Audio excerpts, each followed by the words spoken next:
Hey, what's up, everybody? It's Will with Schedulefly, and I'm excited today to have Graham Worth on the phone. Graham is a partner at the Common Market. They have 3 locations here in Charlotte. They've got a phenomenal reputation, and they've been around. Well, their first one started, I think, in 2002, and now they've got 3, and they're looking to continue to grow. But great brand, great reputation here. Graham's an awesome dude. Graham, thanks for taking the time to do this today, man. Absolutely. I'm pumped to be on and love just chatting about our world. Well, tell me about your world, man. When did you first get into hospitality? I entered this world, it was almost 2.5 years ago. I was having coffee actually at the Common Market in South End, and I was looking to be a part of a small local business, trying to understand that world, help it grow. I came from a background of real estate and finance, so the exact opposite of stock and chips and drinks. I was having coffee there, and the guy I was having coffee with knew one of the current owners of Common Market, and he offered to introduce me. So got to talking to them and worked out something where they let me buy in to the business, and it's been a great experience since then. All right, dude. You were doing real estate and finance, and now you're doing. What happened? I like to say I was a reformed banker. It was, it was something for me. I've always wanted to do something on my own and kind of find something that I knew if I was busting my tail, it would eventually trickle down to me at the end as opposed to someone else. And, this just kind of presented a perfect opportunity when I was talking with Chuck and Blake. Blake is the original founder, and then Chuck started South End. And when I was talking to them, they were like, we don't have the energy to get back in this. And, as Chuck liked to put it, worry about the broken pipes, but if you want to come in here and energize that and reopen this, then, we're happy to work with you and work something out. And I just looked at it as a great opportunity to get in with a local brand that had a lot of goodwill within the community and kind of a strong following from its customer base. And it was something that was new and different. And I frankly, I've never looked back in terms of my former career to this. How long were you? How long were you in real estate and finance? So I was in real estate for the first 4 years out of school, and then I lived actually in New York and did investment banking up there for a couple of years. Yeah. And went and worked, moved back to Charlotte in 2014 to work for a startup. And I was in the building about a month, and I looked around and I said, this company's definitely going to go bankrupt.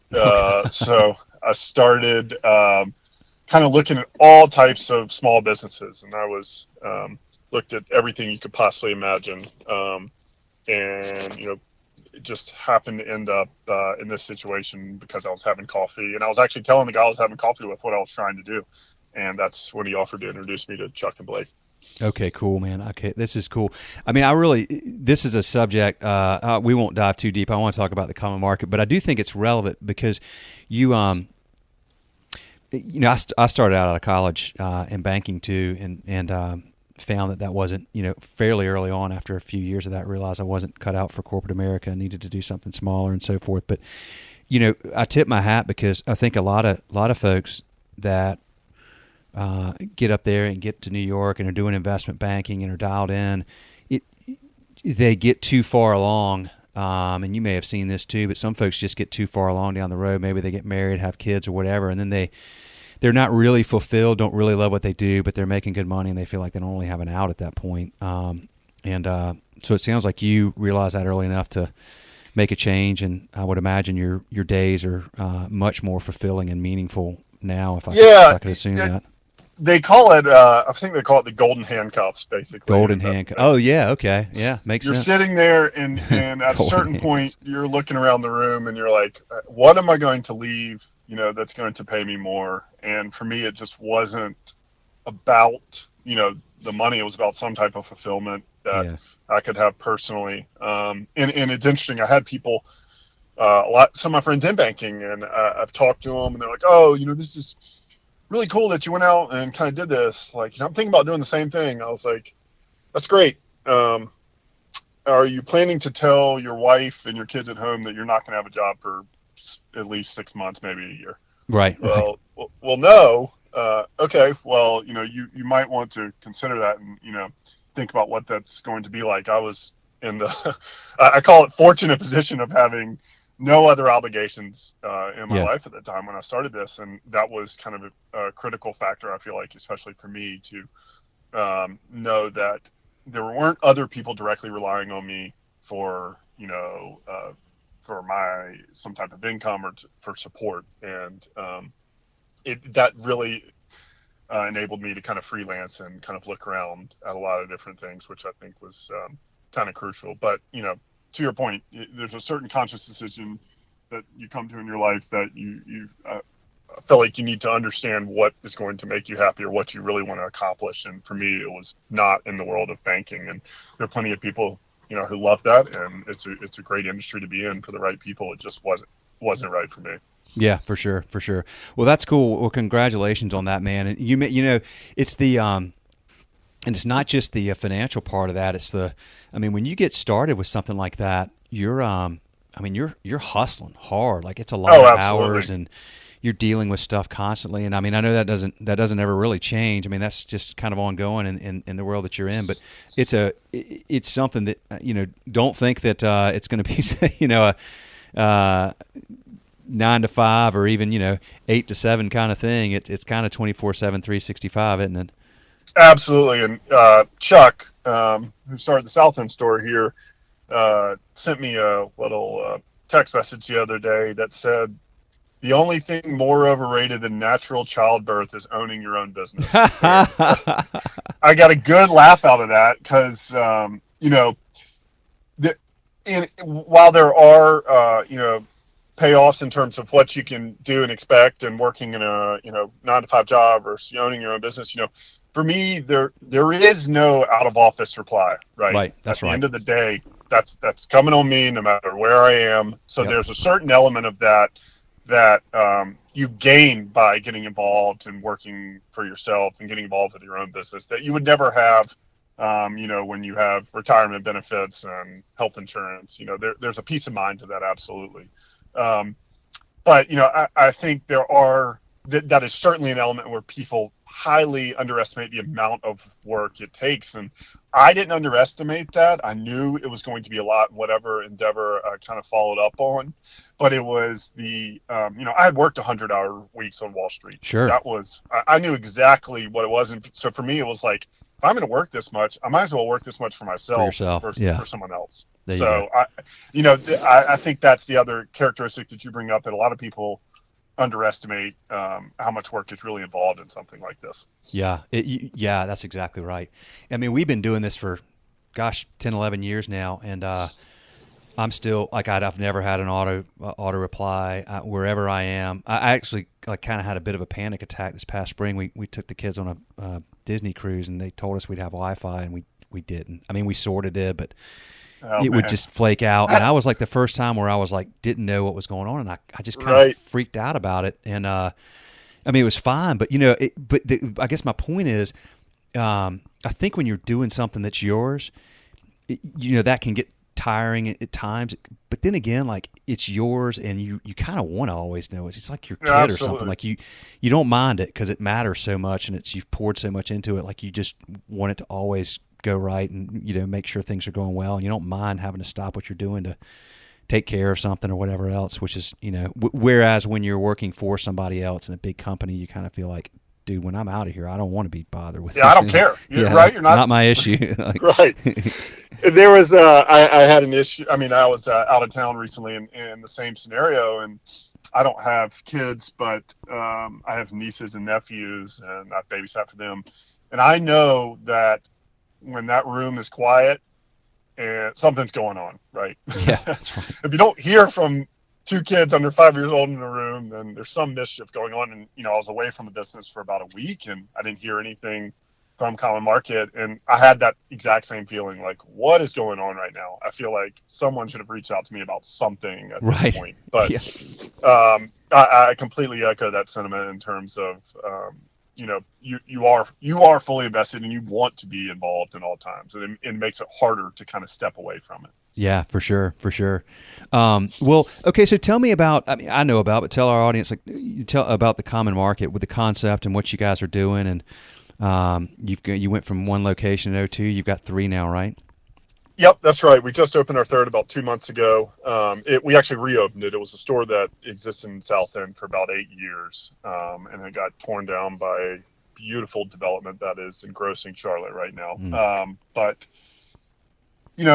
when we talk about common market, it's really hard to classify it, and the best description I like to give is that common market is a retail experience. I do not think of the common market as a deli or a wine store or beer store or bar or a coffee place. And it's really interesting when you're asking someone what common market is, you get all these different responses. Yeah. It is not specifically a place to grab lunch, sure. Something that where you go have a beer, where you buy your beer. It is that specifically to different people, but you can say what common market is to you and you get an exact opposite response from someone else. So for those of you who've never been, common market is a combination of all those things I just mentioned in a very quirky environment.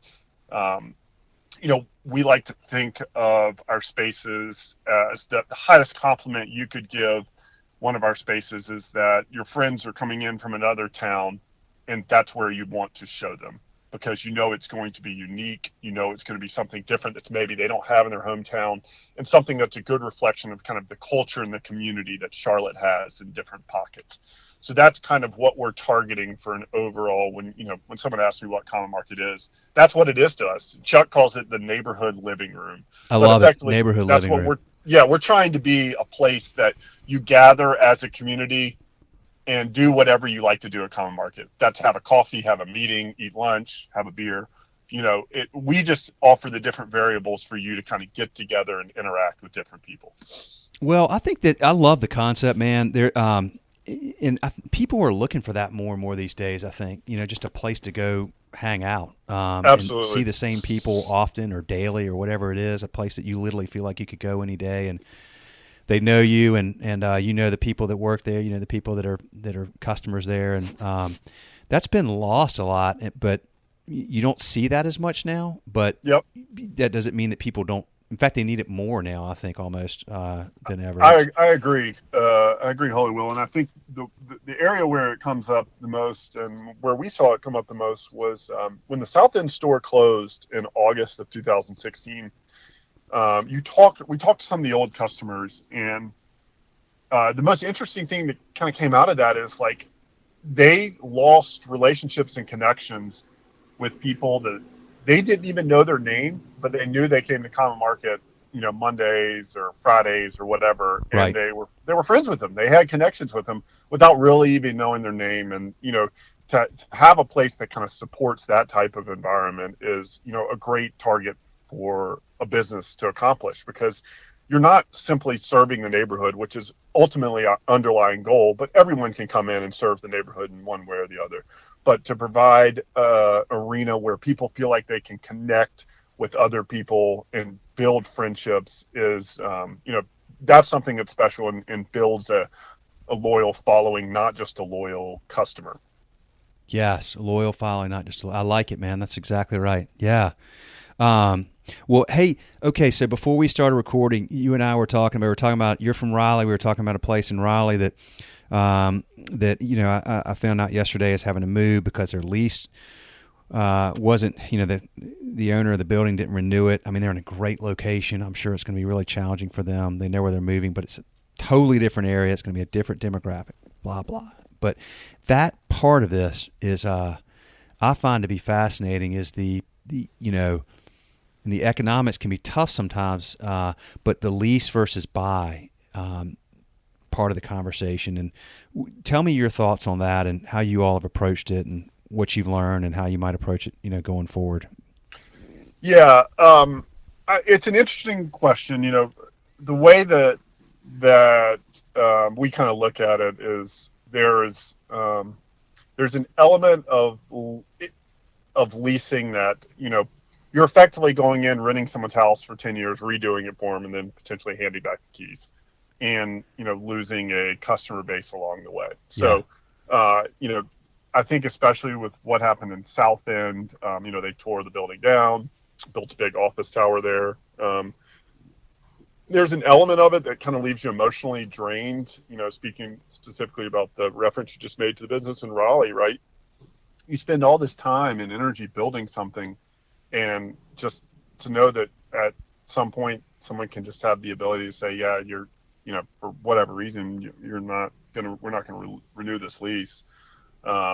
It's kind of a gut check, and it really makes you go back to your roots and really figure out if this is something you honestly want to be in, right? Because you're pouring years of your life into building this, only to be ripped away. So, going forward, we've kind of looked at it more from a ownership perspective with the real estate, and try to kind of build the community around you with the people you want around you, right? There are certain tenants and certain people that would work great with the common market, and so our focus going forward is more from that perspective, and having just more control and destiny over the real estate and the leases that we're going to be involved in. And maybe does that limit you though? Does that, because, real estate's, especially in Charlotte, commercial real estate ain't cheap. It's not cheap. And I think the shorter answer is yes, it does. But, there are other economics involved that, banks in general love an owner-occupied business. Yeah, right? True. Okay. Because you're going to be busting your tail to figure out one way or the other to make this work, Right. As opposed to, looking at a building where there are 3 tenants and you don't really know if they're going to work. And frankly, they don't really care because they're just going to throw you the keys at the end, and then you may have to redo it if you just own the building. So there are some limiting factors involved with it, but that's still going to kind of remain as a focus and something as we want to look to move forward. And the other thing I think you said that's interesting, I think there are a lot of areas outside of major metropolitan areas that a common market would work great in, and there, the real estate is not nearly as expensive, and so that's one area that we've kind of looked around and tried to target, because we don't really feel like we have to be in the middle of it all to be successful. I think if you go to a smaller community, Yep. show a purpose of investment and a commitment to the community, and helping, not just provide services, but providing a platform for it to come together. I think I think there's a lot of value in that is oftentimes underlooked by the bigger picture developers and real estate people. Well, smaller communities, people are there you're connected to the community itself as a whole. Right. Whereas maybe in Charlotte, Charlotte has grown and grown. I've been here my whole life pretty much. It's expanded. And it used to be that you were kind of connected to Charlotte. Now you're kind of connected to where you live in Charlotte. And Absolutely. The city's gotten so big, it's kind of colossal. It's hard to really connect as much on the city level, maybe.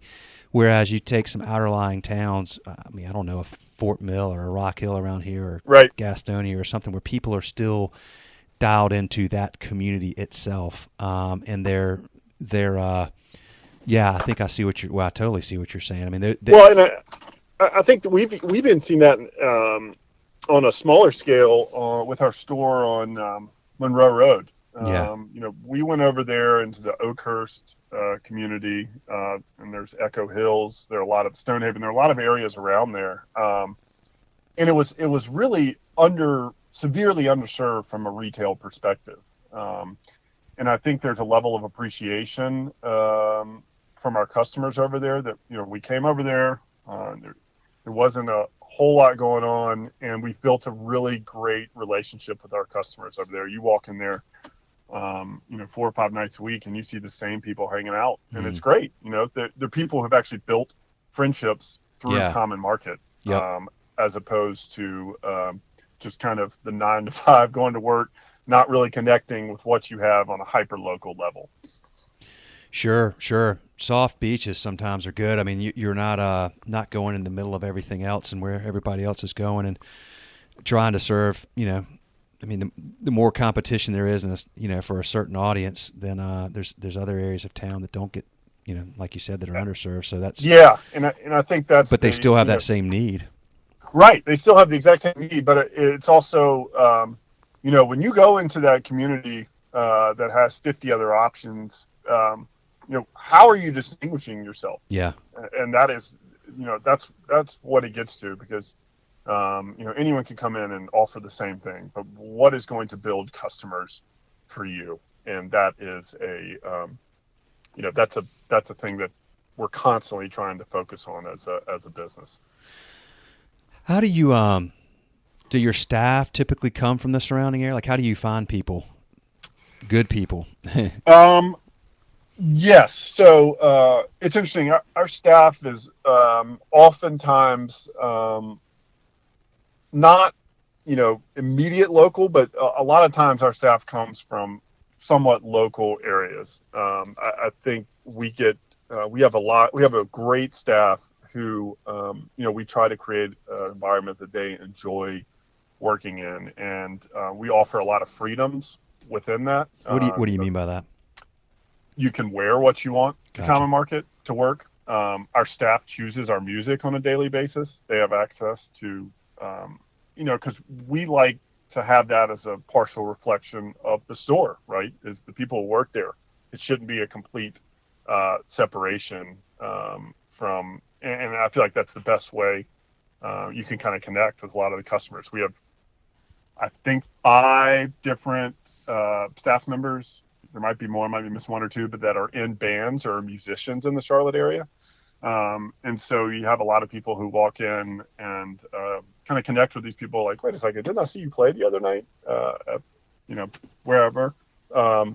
So I think that's kind of an interesting aspect as well, in that we try to hire a very diverse and kind of diverse from kind of their both the background, and a lot of them have other jobs, and it's kind of interesting to see how that can sometimes intertwine with Common Market. We've had our staff bands play at our stores before, so it's something that it's sometimes hard, but we oftentimes get a lot of good walk-in or referral customers because people enjoy. I think enjoy the latitude that we give some of our employees. Gotcha. Well, okay, so you guys are, you're looking to grow. How do you balance the right amount of growth with not losing the authenticity and genuine approach that you guys have clearly had so far? Right. That is, I would say that's one of the harder things to do. Right. There are other concepts, similar to Common Market in Charlotte, and we've taken a very measured approach to what we do, and this goes back to the Common Market feeling like it can be unique among its peers, because at the end of the day, what's your barrier to entry in this business? There's not a lot, right? Yeah. I mean, you can walk in our store, turn around, open a store, and sell the exact same things. Right. And so I think that one of the biggest things we focus on is the actual interiors of our store and making those feel authentic. I had a guy tell me once, he was like, I now realize why people like to come in Common Market, because they see all the crap that's in their basement and attic that they're trying to get rid of, and you guys put it up on the wall. That's awesome. To a certain degree, that's exactly right. There's an air of kind of a nostalgic feel when people come into our stores, because we have old, kind of weird things, quirky things. And I had a customer tell me the other day, he's like, I love coming here because every time I come, I see something that I did not see the time before. And, at the end of the day, you need to feel refreshed on a retail experience. And that's what I keep harping on and going back to. You know, what makes you want to keep going back?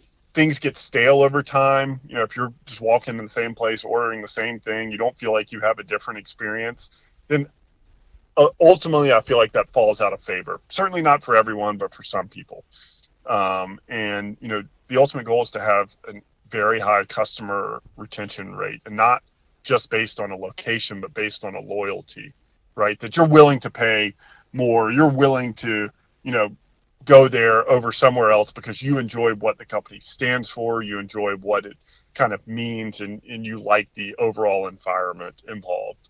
And if you're just creating something that's offers the exact same thing in a stale or sterile environment, then I feel like that can be challenging to kind of distinguish yourselves going forward. So, you know, we've had tons of people approach us about different locations, but you know, anything that's brand new, we essentially just wipe off the list because it doesn't really fit our brand. It doesn't, you know, we don't want to feel like we're going into something that is very shiny with floor to ceiling windows and, you know, marble countertops. It's just not us. Yep. And so we're very particular and measured about those steps to ensure that we're not, you know, hurting the overall brand or the reputation. Gotcha, man. Yeah, it's a tricky balance for sure. So much to think through as you go through that process. But man, you clearly, I mean, y'all, I really love the approach y'all have taken, and it seems like a very stepwise and measured approach. And you know who you are, you know, I mean, the fact that you're rolling out these locations immediately says a lot about just knowing what works and what won't work. And I'm thankful that y'all are here, man. I definitely need to get by and hang out soon. I wish y'all had one out close to where I am, but I love the concept. I really admire what you've done personally in your career, man, and I just really wish you a lot of success as y'all continue to grow and build that business. And but you clearly have just a very authentic, genuine passion for what you're doing, Graham. I can tell that, and it just comes across really easily. Hearing you talk about it, man, it's inspiring, and just I love hearing the story, and I love what y'all are doing. So thank you very, very much for taking the time to do this today, man. Absolutely, and I appreciate you having me on. It's always fun to kind of chat with people about it, and you know, we'll see where it goes from here. Good stuff, man. Good stuff. Well, listen, you know where I am if I can ever do anything for you. We appreciate the chance to serve y'all very much, and thank you very much for doing this, man. Awesome. Thanks again. All right, take care. All right.